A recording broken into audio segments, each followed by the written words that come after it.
श्री सद्गुरुवे नमः। ओम नमो भगवते वासुदेवाय। अथ द्वितीयो अध्याय। भगवान के स्थूल और सूक्ष्म रूपों की धारणा तथा क्रम मुक्ति और सदोमुक्ति का वर्णन।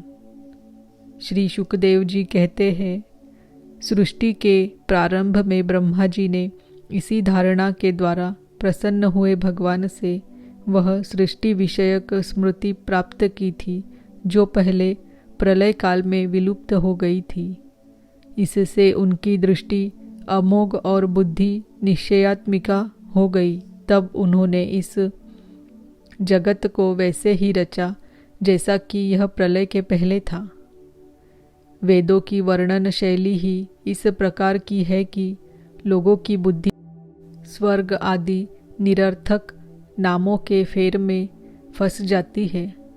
जीव वहाँ सुख की वासना में स्वप्न सा देखता हुआ भटकने लगता है, किंतु उन मायामय लोकों में कहीं भी उसे सच्चे सुख की प्राप्ति नहीं होती। इसीलिए विद्वान पुरुष को चाहिए कि वह विविध नाम वाले पदार्थों से उतना ही व्यवहार करे जितना प्रयोजनीय हो। अपनी बुद्धि को उनकी निस्सारता के निश्चय से परिपूर्ण रखे और एक क्षण के लिए भी असावधान न हो। यदि संसार के पदार्थ प्रारब्धवश बिना परिश्रम के यो ही मिल जाए, तब उनके उपार्जन का परिश्रम व्यर्थ समझकर उनके लिए कोई प्रयत्न न करे। जब जमीन पर सोने से काम चल सकता है, तब पलंग के लिए प्रयत्न करने से क्या प्रयोजन। जब भुजाएं अपने को भगवान की कृपा से स्वयं ही मिली है, तब तकियों की क्या आवश्यकता। जब अंजलि से काम चल सकता है, तब बहुत से बर्तन क्यों बटोरे। वृक्ष की छाल पहनकर या वस्त्रहीन रहकर भी यदि जीवन धारण किया जा सकता है, तो वस्त्रों की क्या आवश्यकता। पहनने को क्या रास्तों में चिथड़े नहीं हैं। भूख लगने पर दूसरों के लिए ही शरीर धारण करने वाले वृक्ष क्या फल फूल की भिक्षा नहीं देते। जल चाहने वालों के लिए नदियाँ क्या बिल्कुल सूख गई है। रहने के लिए क्या पहाड़ों की गुफाएं बंद कर दी गई है। अरे भाई, सब न सही, क्या भगवान भी अपने शरणागतों की रक्षा नहीं करते। ऐसी स्थिति में बुद्धिमान लोग भी धन के नशे में चूर घमंडी धनियों की चापलूसी क्यों करते हैं। इस प्रकार विरक्त हो जाने पर अपने हृदय में नित्य विराजमान स्वतः सिद्ध आत्मस्वरूप परम प्रियतम परम सत्य जो अनंत भगवान है, बड़े प्रेम और आनंद से दृढ़ निश्चय करके उन्हीं का भजन करे, क्योंकि उनके भजन से जन्म मृत्यु के चक्कर में डालने वाले अज्ञान का नाश हो जाता है।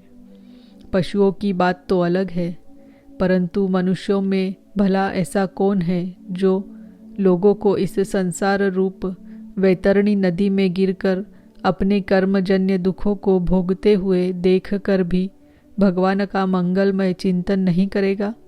इन असत विषय भोगों में ही अपने चित्त को भटकने देगा। कोई साधक अपने शरीर के भीतर हृदयाकाश में विराजमान भगवान के प्रादेश्य मात्र स्वरूप की धारणा करते हैं। वे ऐसा ध्यान करते हैं कि भगवान की चार भुजाओं में शंख, चक्र, गदा और पद्म है। उनके मुख पर प्रसन्नता झलक रही है। कमल के समान विशाल और कोमल नेत्र है। कदम्ब के पुष्प की केसर के समान पीला वस्त्र धारण किए हुए है। भुजाओं में श्रेष्ठ रत्नों से जड़े हुए सोने के बाजूबंद शोभायमान है। सिर पर बड़ा ही सुंदर मुकुट और कानों में कुंडल है, जिनमें जड़े हुए बहुमूल्य रत्न जगमगा रहे हैं। उनके चरण कमल योगेश्वरों के खिले हुए हृदय कमल की कर्णिका पर विराजित है। उनके हृदय पर श्रीवत्स का चिन्ह एक सुनहरी रेखा है। गले में कौस्तुभ मणि लटक रही है। वक्षस्थल कभी न कुम्हलाने वाली वनमाला से घिरा हुआ है। वे कमर में करधनी अंगुलियों में बहुमूल्य अंगूठी, चरणों में नुपुर और हाथों में कंगन आदि आभूषण धारण किए हुए हैं। उनके बालों की लटें बहुत चिकनी, निर्मल, घुंघराली और नीली है। उनका मुख कमल मंद मंद मुस्कान से खिल रहा है। लीलापूर्ण उन्मुक्त हास्य और चितवन से शोभायमान भौहों के द्वारा वे भक्त जनों पर अनंत अनुग्रह की वर्षा कर रहे हैं। जब तक मन इस धारणा के द्वारा स्थिर न हो जाए, तब तक बार बार इन चिंतन स्वरूप भगवान को देखते रहने की चेष्टा करनी चाहिए।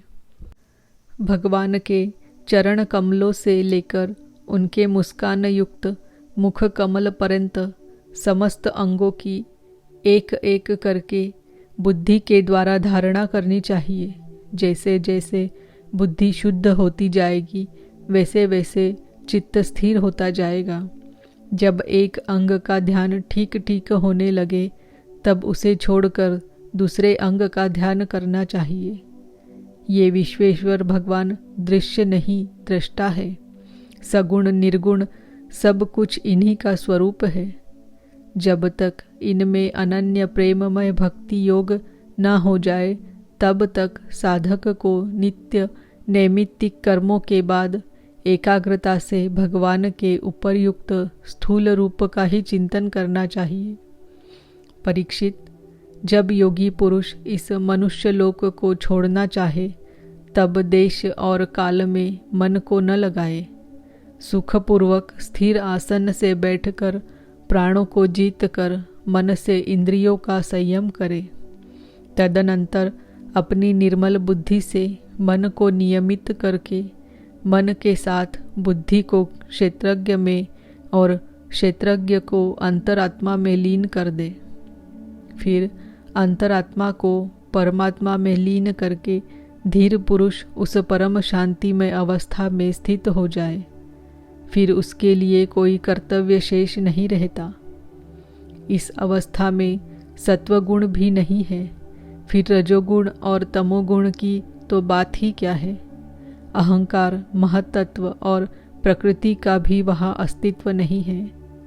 उस स्थिति में जब देवताओं के नियामक काल की भी दाल नहीं गलती, तब देवता और उनके अधीन रहने वाले प्राणी तो रह ही कैसे सकते हैं। योगी लोग यह नहीं इस प्रकार परमात्मा से भिन्न पदार्थों का त्याग करना चाहते हैं और शरीर तथा उसके संबंधी पदार्थों में आत्मबुद्धि का त्याग करके हृदय के द्वारा पद पद पर भगवान के जिस परम पूज्य स्वरूप का आलिंगन करते हुए अनन्य प्रेम से परिपूर्ण रहते हैं, वही भगवान विष्णु का परम पद है।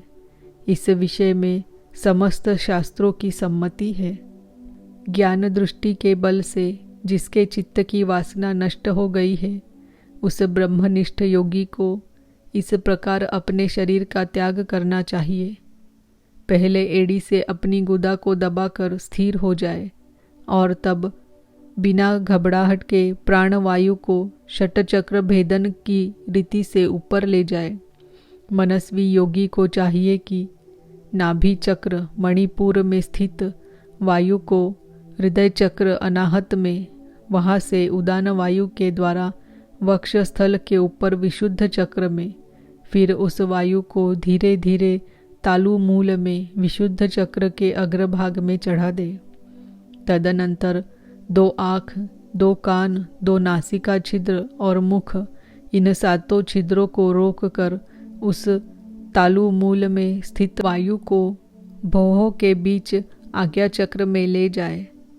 यदि किसी लोक में जाने की इच्छा न हो तो आधी घड़ी तक उस वायु को वही रोककर स्थिर लक्ष्य के साथ उसे सहस्त्रार में ले जाकर परमात्मा में स्थित हो जाए। इसके बाद ब्रह्मरंध्र का भेदन करके शरीर इंद्रियादि को छोड़ दे। परीक्षित, यदि योगी की इच्छा हो कि मैं ब्रह्मलोक में जाऊं, 8 सिद्धियां प्राप्त करके आकाशचारी सिद्धों के साथ विहार करूं, अथवा त्रिगुणमय ब्रह्मांड के किसी भी प्रदेश में विचरण करूं, तो उसे मन और इंद्रियों को साथ ही लेकर शरीर से निकलना चाहिए। योगियों का शरीर वायु की भांति सूक्ष्म होता है। उपासना, तपस्या, योग और ज्ञान का सेवन करने वाले योगियों को त्रिलोकी के बाहर और भीतर सर्वत्र स्वच्छंद रूप से विचरण करने का अधिकार होता है। केवल कर्मों के द्वारा इस प्रकार बेरोक टोक विचरना नहीं हो सकता। परीक्षित, योगी ज्योतिर्मय मार्ग सुषुम्ना के द्वारा जब ब्रह्मलोक के लिए प्रस्थान करता है, तब पहले वह आकाश मार्ग से अग्निलोक में जाता है। वहाँ उसके बचे कुचे मल भी जल जाते हैं। इसके बाद वह वहाँ से ऊपर भगवान श्री हरि के शिशुमार नामक ज्योतिर्मय चक्र पर पहुँचता है। भगवान विष्णु का यह शिशुमार चक्र विश्व ब्रह्मांड के भ्रमण का केंद्र है।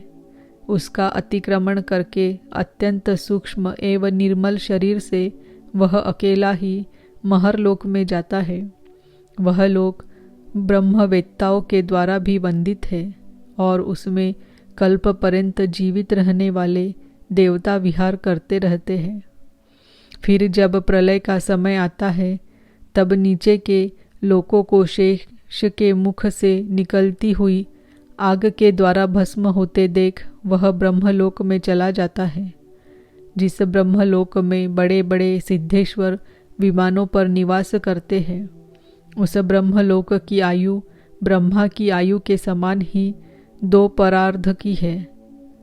वहाँ न शोक है, न दुख, न बुढ़ापा है, न मृत्यु। फिर वहाँ किसी प्रकार का उद्वेग या भय तो हो ही कैसे सकता है।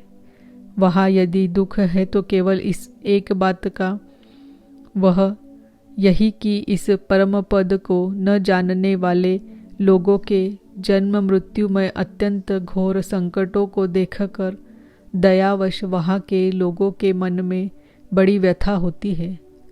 सत्यलोक में पहुँचने के पश्चात वह योगी निर्भय होकर अपने सूक्ष्म शरीर को पृथ्वी से मिला देता है और फिर उतावली न करते हुए 7 आवरणों का भेदन करता है। पृथ्वी रूप से जल को और जल रूप से अग्निमय आवरणों को प्राप्त होकर वह ज्योति रूप से वायु रूप आवरण में आ जाता है और वहाँ से समय पर ब्रह्मा की अनंतता का बोध कराने वाले आकाश रूप आवरण को प्राप्त करता है। इस प्रकार स्थूल आवरणों को पार करते समय उसकी इंद्रियां भी अपने सूक्ष्म अधिष्ठान में लीन होती जाती है। घ्राणेन्द्रिय गंध तन्मात्रा में, रसना रस तन्मात्रा में, नेत्र रूप तन्मात्रा में, त्वचा स्पर्श तन्मात्रा में, श्रोत्र शब्द तन्मात्रा में और कर्मेंद्रियां अपनी अपनी क्रिया शक्तियों में मिलकर अपने अपने सूक्ष्म स्वरूप को प्राप्त हो जाती है।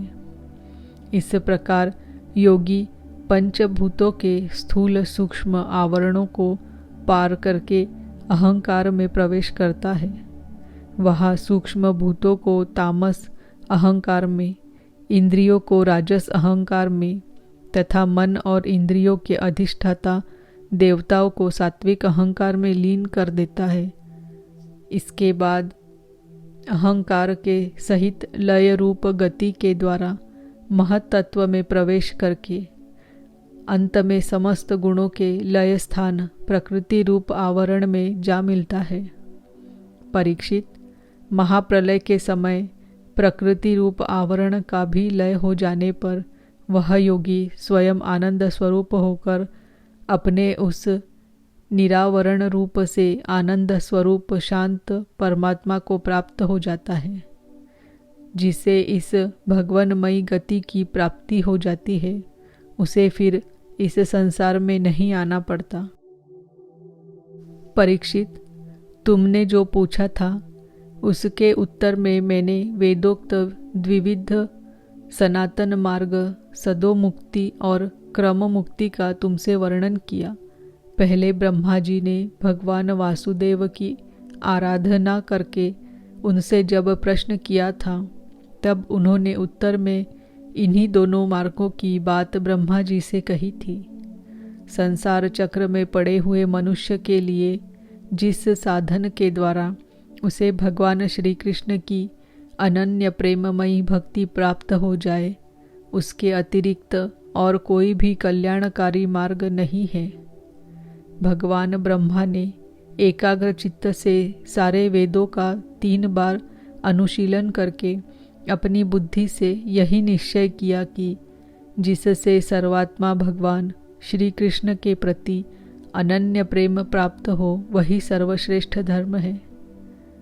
समस्त चर अचर प्राणियों में उनके आत्मा रूप से भगवान श्री कृष्ण ही लक्षित होते हैं, क्योंकि वे बुद्धि आदि दृश्य पदार्थ उनका अनुमान कराने वाले लक्षण हैं।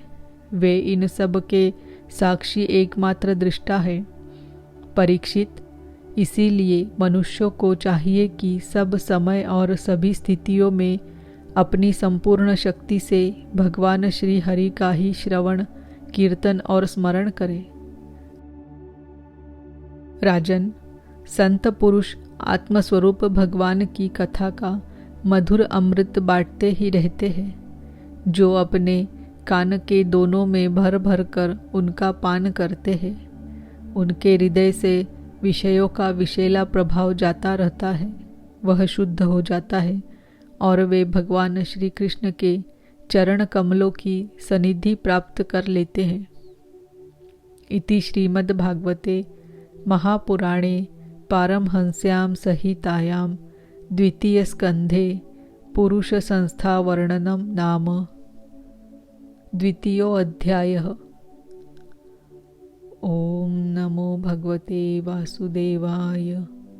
ओम नमो भगवते वासुदेवाय। ओम नमो भगवते वासुदेवाय।